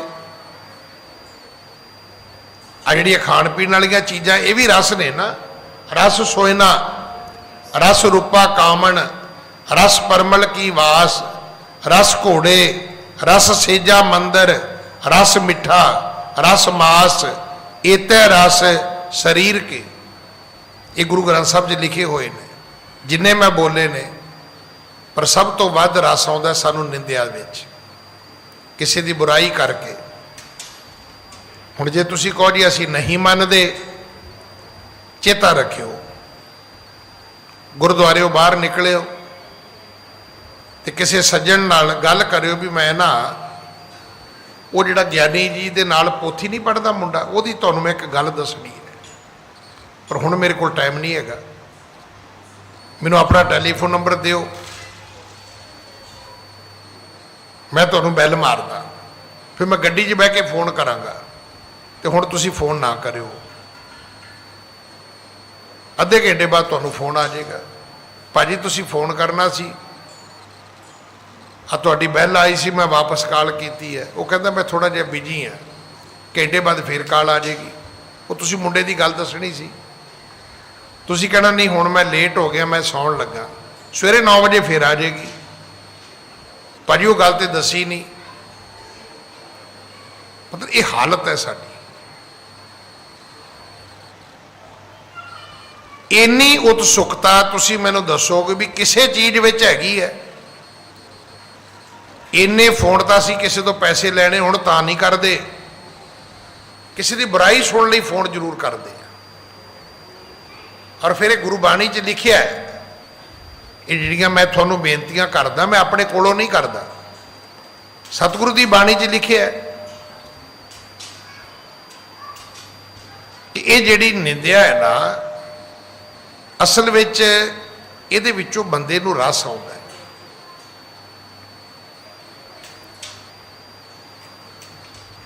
ਇਹ ਤਾਂ ਮਨੁੱਖ ਇਹਦੇ ਵਿੱਚ ਇੰਨੇ ਇੰਟਰਸਟਿਡ ਹੁੰਦੇ ਨੇ, ਇੰਨੀ ਉਤਸੁਕਤਾ ਤੁਹਾਨੂੰ ਖਾਣ ਪੀਣ ਦੀ ਨਹੀਂ ਹੋਏਗੀ। ਕੋਈ ਆਦਮੀ ਕਵੇ ਨਾ ਮੈਂ ਤੁਹਾਨੂੰ ਕੋਈ ਚੀਜ਼ ਭੇਜਦਾ, ਤੁਸੀਂ 10 ਵਾਰੀ ਫੋਨ ਕਰਕੇ ਕਦੇ ਨਹੀਂ ਪੁੱਛੋਗੇ ਕਿ ਭਾਜੀ ਭੇਜੀ ਕਿਉਂ ਨਹੀਂ। ਪਰ ਗੱਲ ਤੁਸੀਂ ਅੱਧੀ ਕੀਤੀ ਅੱਧੀ ਨਹੀਂ ਕੀਤੀ, ਉਹ ਤੁਹਾਨੂੰ 6 ਸਾਲਾਂ ਬਾਅਦ ਵੀ ਕਵੇਗਾ ਭਾਜੀ ਉਹ ਇੱਕ ਗੱਲ ਰਹਿ ਗਈ ਸੀ। ਸਤਿਗੁਰੂ ਕਹਿੰਦੇ ਵੀ ਦੱਸੋ ਸੁਚਮਤਾ ਦੇ ਦਾਵੇਦਾਰੋ, ਚੌਂਕਾ ਇਨਕੇ ਚੜੇ ਤੇ ਭਿਟਿਓ ਗਇਓ ਗਵਾਏ, ਮਨ ਕੇ ਮੁਨਸਬ ਹੋਏ ਕੈ। ਆਪਣੇ ਮਨ ਦੇ ਮੁਨਸਬ ਬਣੋ, ਮਨ ਨਾਲ ਬੈਠ ਕੇ ਕਹਿੰਦੇ ਫੈਸਲਾ ਕਰੋ, ਦੱਸੋ ਗੁਣੋ ਜੇ ਬਣੋ ਬਣਾਏ। ਸਤਿਗੁਰੂ ਕਹਿੰਦੇ ਹੁਣ ਗੁਣ ਕੇ ਦੱਸੋ ਵੀ ਗੱਲ ਸੱਚੀ ਕਿਹੜੀ ਹੈ, ਸੱਚੀ ਜਿਹੜੀ ਤੁਸੀਂ ਕਹਿੰਦੇ ਹੋ ਕਿ ਜਿਹੜੀ ਮੈਂ ਆਖੀ ਹੈ ਤੁਹਾਨੂੰ। ਹਾਂਜੀ। ਕਿਹ ਬਿਦ ਹੋਏ ਪੁਨੀਤ ਕਹੋ ਗੁਰੂ ਬੂਝੈ ਸੋ ਨਰ, ਦੇਖੀ ਤਿਨ ਕੀ ਪ੍ਰੀਤ, ਦਇਆ ਸਿੰਧ ਬੋਲਤ ਪਏ। ਚਲੋ ਬੰਦੇ ਚੰਗੇ ਸੀ, ਕਰਮ ਚੰਗੇ ਸੀ, ਕਹਿਣ ਲੱਗੇ ਜੀ ਬਿਲਕੁਲ ਠੀਕ ਹੈ, ਸਾਡੇ ਵਿੱਚ ਨਿੰਦਿਆ ਵੀ ਹੈ, ਸਾਡੇ ਵਿੱਚ ਕੁਬੁੱਧ ਵੀ ਹੈ, ਸਾਡੇ ਵਿੱਚ ਕੁਦਇਆ ਵੀ ਹੈ, ਇਹ ਸਾਰੇ ਔਗਣ ਹੈਗੇ ਨੇ, ਪਰ ਫਿਰ ਹੁਣ ਇੱਕ ਕਿਰਪਾ ਕਰ ਦਿਓ। ਕਹੋ ਗੁਰੂ ਬੂਝੈ ਸੋ ਨਰ, ਗੁਰੂ ਜੀ ਤੁਸੀਂ ਦੱਸੋ, ਅਸੀਂ ਤੁਹਾਨੂੰ ਪੁੱਛਦੇ ਹਾਂ, ਕਿੰਬਿਦ ਹੋਏ ਪੁਨੀਤ, ਅਸੀਂ ਕਿਵੇਂ ਪਵਿੱਤਰ ਹੋ ਸਕਦੇ ਹਾਂ? ਅੱਜ ਸਾਡਾ ਜ਼ੋਰ ਕਿਸ ਗੱਲ ਤੇ ਲੱਗਿਆ? ਘਰ ਸੋਹਣਾ ਹੋਣਾ ਚਾਹੀਦਾ ਹੈ, ਘਰ ਸੋਹਣੇ ਤੇ ਜ਼ੋਰ ਨਾ ਲਾਇਓ, ਪੁਲਿਸ ਆ ਜਾਏਗੀ। ਆਪਣਾ ਜੀਵਨ ਸੋਹਣਾ ਬਣਾਓ, ਝੁੱਗੀ 'ਚ ਰਵੋ, ਕਦੇ ਪੁਲਿਸ ਨਹੀਂ ਆਏਗੀ, ਕਦੇ ਨੋਟਿਸ ਨਹੀਂ ਆਏਗਾ, ਕਦੇ ਵਾਰੰਟ ਨਹੀਂ ਆਉਣਗੇ। ਆਪਣਾ ਜੀਵਨ ਸੋਹਣਾ ਬਣਾਓ। ਇੱਥੇ ਘਰ ਸੋਹਣਾ ਬਣਾਉਣ ਤੇ ਲੱਗੇ ਹੋਏ ਆ, ਕੱਪੜੇ ਸੋਹਣੇ ਪਾਉਣ ਤੇ ਲੱਗੇ ਹੋਏ ਆ। ਕੱਪੜੇ ਸੋਹਣੇ ਪਾਉਣ ਦੀ ਲੋੜ ਨਹੀਂ। ਦੋ ਤਰ੍ਹਾਂ ਦੀ ਸੁੰਦਰਤਾ ਹੈ, ਇੱਕ ਤੁਹਾਡੀ ਸੂਰਤ ਦੀ ਹੈ, ਇੱਕ ਤੁਹਾਡੀ ਸੀਰਤ ਦੀ ਹੈ। ਮੈਂ ਫਿਰ ਸਮਾਪਤੀ ਵੇਲੇ ਬੇਨਤੀ ਕਰਨੀ ਚਾਹੁੰਦਾ ਕਿ ਜੇ ਸ਼ਕਲ ਦੀ ਗੱਲ ਕਰੀਏ ਤੇ ਮੇਰੇ ਇਸ ਮੁਲਕ ਦੇ ਉਸ ਰਾਸ਼ਟਰਪਤੀ ਨੂੰ ਜਿਹਦੇ ਤੇ ਸਾਰੇ ਹਿੰਦੁਸਤਾਨ ਨੂੰ ਮਾਣ ਹੈ, ਕਿਸੇ ਨੇ ਉਹਨੂੰ ਵਾਚਮੈਨ ਨਹੀਂ ਸੀ ਰੱਖਣਾ। ਸ਼੍ਰੀ ਅਬਦੁਲ ਕਲਾਮ ਸਾਹਿਬ ਨੂੰ ਕਿਸੇ ਨੇ ਘਰ ਦੇ ਬੂਹੇ ਤੇ ਖੜਾ ਨਹੀਂ ਸੀ ਕਰਨਾ ਵੀ ਕਿਤੇ ਉਹ ਨਾ ਵੀ ਸਾਡੀਆਂ ਆਉਣ ਵਾਲੀਆਂ ਜਨਰੇਸ਼ਨਾਂ ਜਿਹੜੀਆਂ ਨੇ ਉਹਨਾਂ ਦੀ ਸ਼ਕਲ ਵਿਗੜ ਜਾਏ। ਪਤਾ ਤੁਹਾਨੂੰ, ਜਦੋਂ ਘਰ ਦੇ ਵਿੱਚ ਬੱਚੀ ਦੇ ਕੋਈ ਉਮੀਦਵਾਰੀ ਹੁੰਦੀ ਹੈ ਬੱਚੇ ਦੀ, ਤੇ ਉਸ ਬੱਚੀ ਦੇ ਕਮਰੇ 'ਚ ਸੋਹਣੀਆਂ ਤਸਵੀਰਾਂ ਲਾਈਆਂ ਜਾਂਦੀਆਂ ਨੇ ਕਿ ਉਹ ਔਰਤ ਇਹੋ ਜਿਹੀਆਂ ਤਸਵੀਰਾਂ ਨੂੰ ਵੇਖ ਕੇ ਏਡਾ ਸੋਹਣੇ ਬੱਚੇ ਨੂੰ ਜਨਮ ਦੇਵੇ। ਸ਼੍ਰੀ ਅਬਦੁਲ ਕਲਾਮ ਸਾਹਿਬ ਸੋਹਣੇ ਨਹੀਂ ਸੀ, ਉਹਨਾਂ ਦਾ ਜਨਮ ਵੀ ਕੋਈ ਬਹੁਤਾ ਸੋਹਣਾ ਨਹੀਂ ਸੀ, ਬਹੁਤ ਗਰੀਬ ਪਰਿਵਾਰ ਵਿੱਚ ਪੈਦਾ ਹੋਏ, ਪਰ ਤੁਸੀਂ ਵੇਖੋ ਉਹਨਾਂ ਦੀ ਅਕਲ ਕਿੰਨੀ ਚੰਗੀ ਸੀ। ਲੋਕ ਵੋਟਾਂ ਪਾ ਕੇ ਸਰਪੰਚ ਨਹੀਂ ਬਣਦੇ, ਪੂਰੇ ਹਿੰਦੁਸਤਾਨ ਨੇ ਮੁਸਲਮਾਨ ਹੋਣ ਦੇ ਬਾਵਜੂਦ ਉਹਨਾਂ ਨੂੰ ਰਾਸ਼ਟਰਪਤੀ ਬਣਾ ਦਿੱਤਾ। ਕੀ ਸੋਹਣਾ ਸੀ ਉਹਨਾਂ ਦਾ, ਉਹਨੂੰ ਕਹਿੰਦੇ ਨੇ ਸੀਰਤ, ਸੂਰਤ ਨਹੀਂ। ਅੱਜ ਸਾਡਾ ਸਾਰਾ ਹੀ ਜ਼ੋਰ ਲੱਗਿਆ ਹੋਇਆ ਹੈ ਸ਼ਕਲ ਸੋਹਣੀ ਬਣਾਉਣੀ ਹੈ, ਅਕਲ ਸੋਹਣੀ ਬਣਾਓ, ਤੁਹਾਡੀ ਦੁਨੀਆ ਪੂਜਾ ਕਰੇਗੀ, ਦੁਨੀਆ ਵਿੱਚ ਤੁਹਾਡਾ ਨਾਂ ਹੋਏਗਾ। ਅੱਜ ਅਬਦੁਲ ਕਲਾਮ ਸਾਹਿਬ ਦੇ ਨਾਂ ਤੇ ਇੰਸਟੀਚਿਊਟ ਨੇ, ਕਾਲਜ ਨੇ, ਯੂਨੀਵਰਸਿਟੀਆਂ ਨੇ, ਸੜਕਾਂ ਦੇ ਨਾਂ ਨੇ, ਅੱਗੇ ਪਤਾ ਨਹੀਂ ਅਜੇ ਕੀ ਕੁਝ ਬਣੇਗਾ। ਉਹ ਇੱਕ ਹਿੰਦੁਸਤਾਨ ਦਾ ਇੱਕ ਨੇਕ ਲਾਇਕ ਪੁੱਤਰ ਸੀ, ਉਹ ਪਰ ਸੋਹਣਾ ਨਹੀਂ ਸੀਗਾ। ਤਾਂ ਸਾਡਾ ਜ਼ੋਰ ਹੀ ਸੋਹਣੇ ਤੇ ਲੱਗਿਆ। ਸਿਆਣੇ ਬਣੋ, ਸੋਹਣੇ ਦੀ ਬਹੁਤੀ ਲੋੜ ਨਹੀਂ ਹੈਗੀ। ਸਿਆਣਪ ਜਿਹੜੀ ਹੈ ਉਹ ਪ੍ਰਵਾਨ ਹੈ। ਜਿੰਨੇ ਸੁੱਖ ਮਿਲਣੇ ਤੁਹਾਨੂੰ ਸਿਆਣਪ ਤੋਂ ਮਿਲਣੇ ਨੇ, ਸੁਹੱਪਣ ਤੋਂ ਨਹੀਂ ਮਿਲਣੇ। ਅਸੀਂ ਦੋ ਹੀ ਚੀਜ਼ਾਂ ਤੇ ਜ਼ੋਰ ਲਾਇਆ, ਇੱਕ ਪੈਸੇ ਇਕੱਠੇ ਕਰਨ ਤੇ, ਇੱਕ ਸੋਹਣੇ ਬਣਨ ਤੇ। ਇਹਨਾਂ ਦੋਵਾਂ ਦੇ ਬਾਰੇ ਪੰਕਤੀਆਂ ਲਿਖ ਲਓ, ਨਹੀਂ ਤੇ ਘਰ ਜਾ ਕੇ ਸਰਚ ਕਰ ਲਿਓ। ਧਨ ਜੋਬਨ ਦੋਏ ਵੈਰੀ ਹੋਏ, ਜਿੰਨੀ ਰੱਖੇ ਰੰਗ ਲਾਏ, ਦੂਤਾਂ ਨੂੰ ਫਰਮਾਇਆ ਲੈ ਚੱਲੇ ਪਤ ਗਵਾਏ। ਇੱਜ਼ਤ ਜਦੋਂ ਵੀ ਲੁੱਟੀ ਜਾਂਦੀ ਕਿਸੇ ਸੋਹਣੇ ਦੀ ਲੁੱਟੀ ਜਾਂਦੀ ਹੈ। ਘਰ ਜਦੋਂ ਵੀ ਲੁੱਟਿਆ ਜਾਂਦਾ ਹੈ ਕਿਸੇ ਅਮੀਰ ਦਾ ਲੁੱਟਿਆ ਜਾਂਦਾ ਹੈ। ਕਹਿੰਦੇ ਗਰੀਬ ਬੰਦੇ ਦੇ ਘਰ ਚੋਰ ਆ ਗਿਆ ਤੇ ਗਰੀਬ ਦੀ ਘਰ ਵਾਲੇ ਨੂੰ ਕਹਿੰਦੀ ਹੈ, ਮੈਂ ਕਿਹਾ ਜੀ ਮੈਨੂੰ ਲੱਗਦਾ ਕੋਈ ਚੋਰ ਹੈ। ਤੇ ਉਹ ਸੁੱਤਾ ਸੁੱਤਾ ਹੀ ਕਹਿੰਦਾ ਜਜਮਾਨੋ, ਇਸ ਘਰ ਵਿੱਚ ਦਿਨੇ ਕੁਝ ਨਹੀਂ ਲੱਭਦਾ, ਤੁਸੀਂ ਰਾਤੀ ਕੀ ਲੱਭਦੇ ਫਿਰਦੇ ਹੋ? ਚੋਰ ਉੱਥੇ ਹੀ ਮੁੜ ਗਏ, ਗੱਲ ਖਤਮ ਹੋ ਗਈ। ਉਹ ਕਹਿੰਦੇ ਇੱਥੇ ਤਾਂ ਦਿਨੇ ਕੁਝ ਨਹੀਂ ਲੱਭਦਾ। ਵਾਚਮੈਨ ਅਮੀਰਾਂ ਦੀਆਂ ਕੋਠੀਆਂ ਅੱਗੇ ਹੁੰਦੇ, ਕਦੇ ਝੁੱਗੀ ਅੱਗੇ ਵਾਚਮੈਨ ਵੇਖਿਆ? ਉਹ ਚੌਕੀਦਾਰ ਸਾਹਿਬ ਨੂੰ ਅੱਜ ਲੋਕ ਸਾਰੇ ਕੁਝ ਇਹੋ ਕੁਝ ਕਹਿੰਦੇ ਨੇ। ਉਹ ਕਹਿੰਦਾ ਜੀ ਮੈਂ ਚੌਕੀਦਾਰ ਆ। ਕਹਿੰਦੇ ਚੌਕੀਦਾਰ ਦੀ ਗਰੀਬ ਨੂੰ ਤਾਂ ਲੋੜ ਹੀ ਨਹੀਂ। ਜਿੰਨੇ ਚੌਕੀਦਾਰ ਹੁੰਦੇ ਨੇ ਸਾਰੇ ਅਮੀਰਾਂ ਦੇ ਬਾਹਰ ਹੀ ਖੜੇ ਹੁੰਦੇ ਨੇ, ਉਹ ਵੀ ਖਲੋ ਗਿਆ ਜਾ ਕੇ। ਆ ਕਿਸਾਨ ਬੈਠੇ ਨੇ ਬਾਹਰ, ਕਦੇ ਲੱਭਾ ਤੁਹਾਨੂੰ ਉੱਥੇ ਚੌਕੀਦਾਰ? ਨਹੀਂ ਲੱਭੇਗਾ। ਉਹ ਕਦੇ ਅਦਾਨੀ ਦੇ ਬੂਹੇ ਅੱਗੇ ਖਲੋਂਦਾ, ਕਦੇ ਅੰਬਾਨੀ ਦੇ ਬੂਹੇ ਅੱਗੇ। ਰਾਖੀ ਦੀ ਲੋੜ ਉਹਨਾਂ ਨੂੰ ਹੈ। ਅਮੀਰਾਂ ਨੂੰ ਚੌਕੀਦਾਰ ਦੀ ਲੋੜ ਹੈ, ਗਰੀਬ ਨੇ ਕੀ ਕਰਨਾ ਚੌਕੀਦਾਰ? ਉਹਦੇ ਕੋਲ ਹੈ ਹੀ ਨਹੀਂ, ਨਾ ਬਚਾਉਣ ਨੂੰ ਹੈ, ਨਾ ਕੋਈ ਵੇਖਣ ਨੂੰ ਹੈ, ਨਾ ਰੱਖਣ ਨੂੰ ਹੈ, ਨਾ ਕੋਈ ਉਹਦੇ ਕੋਲ ਕੁਝ ਵੀ ਨਹੀਂ ਹੈਗਾ। ਸੋ ਇਸ ਕਰਕੇ ਇਹਨਾਂ ਨੇ ਪੁੱਛਿਆ, ਮਹਾਰਾਜ ਪਵਿੱਤਰ ਕਿਵੇਂ ਹੋਈਏ ਅਸੀਂ? ਫਿਰ ਮੇਰੇ ਸਤਿਗੁਰੂ ਕਿਰਪਾ ਕਰਦੇ ਨੇ। ਸ਼ਾਇਦ ਜੋ ਮੈਨੂੰ ਪਤਾ ਲੱਗਿਆ ਦੁਬਾਰਾ ਲਾਕਡਾਊਨ ਲੱਗ ਗਿਆ ਕੱਲ ਤੋਂ, ਪਤਾ ਨਹੀਂ ਆਪਾਂ ਇਸ ਤਰ੍ਹਾਂ ਬੈਠ ਸਕਾਂਗੇ ਨਹੀਂ, ਪਰ ਤੁਸੀਂ ਘਰਾਂ ਵਿੱਚ ਬੈਠ ਕੇ ਵੀ YouTube ਤੋਂ, Facebook ਤੋਂ ਜਾਂ ਜੀ ਪੰਜਾਬੀ ਤੋਂ ਕਿਸੇ ਵੀ ਦੇਸ਼ ਵਿਦੇਸ਼ ਵਿੱਚ ਬੈਠ ਕੇ ਇਹ ਲੜੀਵਾਰ ਕਥਾ ਸੁਣ ਸਕਦੇ ਹੋ। ਜੇ ਤੁਹਾਡਾ ਮਨ ਕਰੇ ਤੇ ਤੁਸੀਂ ਕੱਲ ਘਰ ਬੈਠ ਕੇ ਵੀ ਸੁਣ ਸਕੋਗੇ। ਭੁੱਲਾਂ ਬਖਸ਼ੋ ਜੀ, ਫਤਿਹ ਬੁਲਾਓ। ਵਾਹਿਗੁਰੂ ਜੀ ਕਾ ਖਾਲਸਾ, ਵਾਹਿਗੁਰੂ ਜੀ ਕੀ ਫਤਿਹ।